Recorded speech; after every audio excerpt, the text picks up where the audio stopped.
सुनो अगुआ महान, सुनो अगुआ महान, ऐची एगो अरमान हमरा समधिन जवान चाही। सुनो अगुआ महान, ऐची एगो अरमान हमरा समधिन जवान चाही। ने दहेज में सामान चाही, ने हमरा पक्का के मकान चाही। सुनो अगुआ महान, सुनो अगुआ महान, ऐची एगो अरमान हमरा समधिन जवान चाही। सुनो अगुआ महान, ऐची एगो अरमान हमरा समधिन जवान चाही, हमरा समधिन जवान चाही।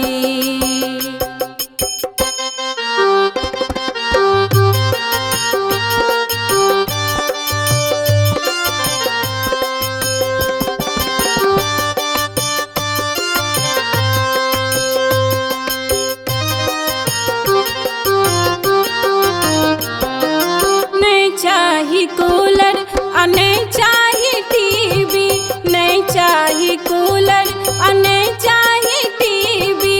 पढ़ल लिखल चाही बबुआ के बीबी, पढ़ल लिखल चाही बबुआ के बीबी।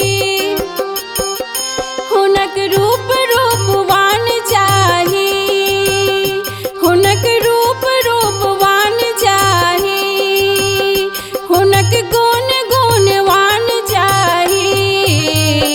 सुनो अगुआ महान, सुनो अगुआ महान, ऐची एगो अरमान हमरा समधिन जवान चाही, हमरा समधिन जवान चाही।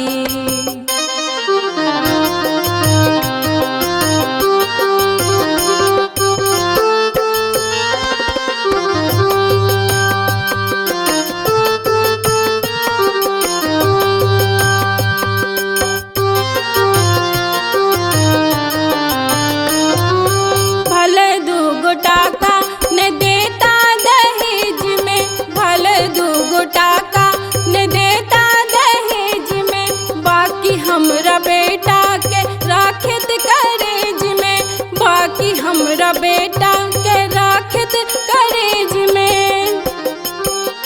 नीक कुल खानदान चाही, नीक कुल खानदान चाही। एकटा साली सयान चाही, एकटा साली सयान चाही। सुनो अगुआ महान, सुनो अगुआ महान, ऐची एगो अरमान हमरा समधिन जवान चाही।